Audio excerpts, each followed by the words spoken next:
What kind of leader would set fire to his own land, destroy his villages, and force his people into suffering, all in a calculated move to break the spirit of a far superior army? In the spring of 1462, this question was answered by Vlad III, the notorious voivode of Wallachia, known to history as Vlad Tepes or Vlad the Impaler. His brutal resistance against the Ottoman Empire under Sultan Mehmed II would become legendary, leaving an indelible mark on both history and the psyche of his enemies. Vlad's opponent, Mehmed II, had already earned fame as the conqueror of Constantinople, one of the greatest victories in Ottoman history. With an army estimated at 90,000 soldiers, he was more than capable of crushing any resistance he faced.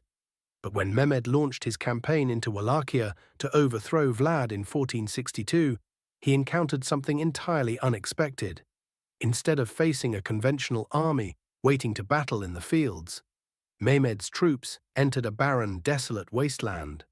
Vlad had transformed his own land into a weapon of war.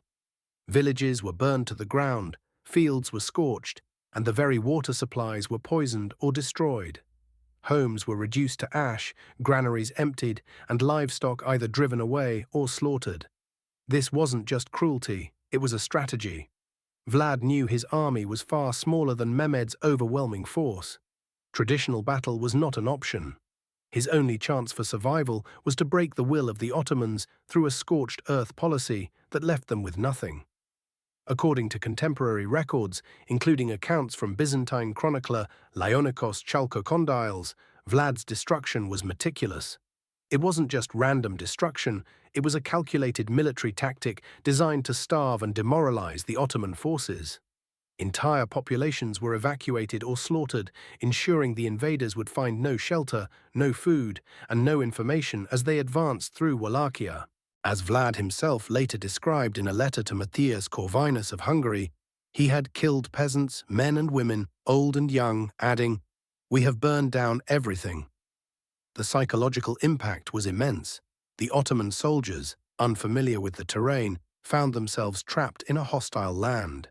Disease spread through the ranks, and hunger gnawed at the invaders. They were exhausted, demoralized, and unable to advance in any meaningful way. It wasn't traditional warfare. It was a war of attrition designed to break the enemy without a single battle. And it worked. Ottoman morale began to collapse as their forces weakened under the stress of starvation, disease, and an unrelenting environment. Soldiers deserted their posts, not because they were defeated in combat, but because they could not survive in a land stripped of all resources. Vlad's strategy was devastatingly effective. What he lacked in numbers, he made up for in sheer psychological warfare. As Sultan Mehmed II's army pressed further into Wallachia, hoping to crush Vlad's resistance once and for all, they faced a more chilling sight than just empty fields and burned homes. The landscape itself became a terrifying display of power and defiance. When the Ottomans reached the fortress of Targovishe, the heart of Vlad's domain, they were greeted by an unimaginable sight. Thousands of bodies displayed on tall wooden stakes, forming a grotesque forest of death. These were not just the bodies of common soldiers, but also prisoners, spies, and even diplomats captured by Vlad's forces. This horrifying spectacle was not just about death. It was a carefully crafted psychological message meant to paralyze the Ottoman army with fear and dread. The decision to display the bodies of captured Ottoman soldiers, high-ranking envoys and spies on stakes was a deliberate act of terror. According to Venetian and Ottoman sources, the stakes were arranged in such a way that they appeared like a forest of fallen figures. The intention was clear, to shock and demoralize Mehmed's men, making them question the very nature of the enemy they faced. These were not just bodies. They were symbols of Vlad's unyielding resolve, his willingness to go to any length to defend his land and people. One particularly gruesome account comes from the 15th century Saxon chronicle of Brasov, which tells of Vlad's brutal treatment of Ottoman envoys. The story goes that when a group of envoys from Mehmed's camp arrived to negotiate, they refused to remove their turbans before Vlad, a sign of respect in their culture. In response, Vlad had the turbans nailed to their heads, and the envoys were executed and displayed on stakes. While the exact details of the event may be lost to history, the message was unmistakable. Defy Vlad, and you would face a death more terrifying than anything you could imagine. For the Ottoman soldiers, this was a level of cruelty and psychological warfare they had never encountered before. According to Ottoman chroniclers, even the toughest soldiers in Mehmed's army were shaken by the sight of the impaled bodies, which lined the roads leading to key towns like Bucharest and Targovishe. The sight was not just of death, but of a ruler who had weaponized terror in ways they could not comprehend. It was a display of power that transcended conventional warfare, aimed directly at the heart of Ottoman morale.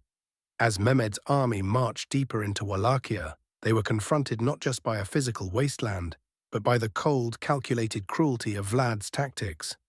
For the Ottomans, the true horror of Vlad's strategy lay not just in the destruction of villages or the slaughter of soldiers, but in the complete and utter humiliation of their forces. Vlad Tepes's signature method of terror was impalement, a brutal form of execution that went far beyond a mere punishment. It was a weapon of control, a strategy designed to instill fear in both his enemies and his own people. While impalement itself was not a new practice, Vlad perfected it, turning it into an instrument of psychological warfare on an unprecedented scale. The process was horrific. A long wooden stake was driven through the body of the victim, often starting at the lower torso and emerging from the top. This wasn't a quick death. The stakes were deliberately shaped to prolong suffering, ensuring the victim would be alive for hours or even days while pinned to the earth. The body would remain in a state of agony, a living display of terror for all to see. Vlad used impalement not just in times of war, but as a tool for maintaining order within Wallachia, using it to punish perceived enemies and enforce his will on the people. The sheer scale of impalement during Vlad's reign was staggering. Historians report that during his campaign against Mehmed II in 1462, approximately 20,000 captives, mostly Ottoman prisoners, but also some of Vlad's own subjects accused of betrayal or disloyalty, were impaled in front of the capital city of Targovishe. These bodies were arranged in meticulous formations, placed on stakes in rows and columns that resembled a grotesque, symmetrical forest. The purpose was not only to punish, but to send a clear message to Mehmed and his forces. This was the cost of crossing Vlad Tepes. Contemporary accounts, including those from Venetian ambassador Antonio Bonfini and Byzantine chronicler Leonikos Chalkokondyles, describe the scene with chilling detail. When Mehmed's army arrived at Targovishe, they found themselves confronted with this gruesome spectacle.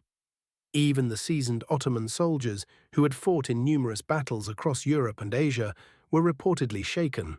The terror of seeing so many bodies impaled on stakes, some still alive, was enough to halt Mehmed's advance. Tursun Bey, a historian accompanying Mehmed's army, recorded that the Sultan, accustomed to the horrors of war, was visibly disturbed by the scale of the punishment. It wasn't just the brutality that shocked him, it was the psychological message embedded in the display. Vlad had made it clear that he would not only defend his land, but would break the will of anyone who dared challenge him. The impaled bodies were not just casualties, they were trophies of a war fought not only with weapons, but with fear. Vlad's use of impalement also served to maintain strict control over his own people. For even the smallest offenses, such as stealing or disloyalty, impalement could be the punishment. This method of enforcement was meant to instill discipline and remind the population of Vlad's absolute power. According to reports by the Saxon chronicler Michael Beheim, Vlad once sentenced a woman to be impaled for lying about her husband's work ethic, a seemingly minor infraction that he considered a threat to civic order. To his enemies, impalement was the ultimate expression of terror, a death so grotesque and public that it became a symbol of Vlad's unrelenting power. But for Vlad, it was more than just a punishment. It was an assertion of dominance, a reminder that in Wallachia, only his law would prevail. As Vlad's campaign against the Ottoman forces continued, his psychological warfare grew even more terrifying. It was not enough for him to display the bodies of his enemies. Vlad took his terror tactics a step further, sending living, mutilated captives back to Sultan Mehmed II. these prisoners were not spared out of mercy. Far from it. Vlad's mutilation of his captives was a calculated move designed to humiliate and terrorize the Ottoman forces. He would intentionally disfigure his prisoners, marking them with permanent scars, and send them back to Mehmed not as fighters, but as living warnings.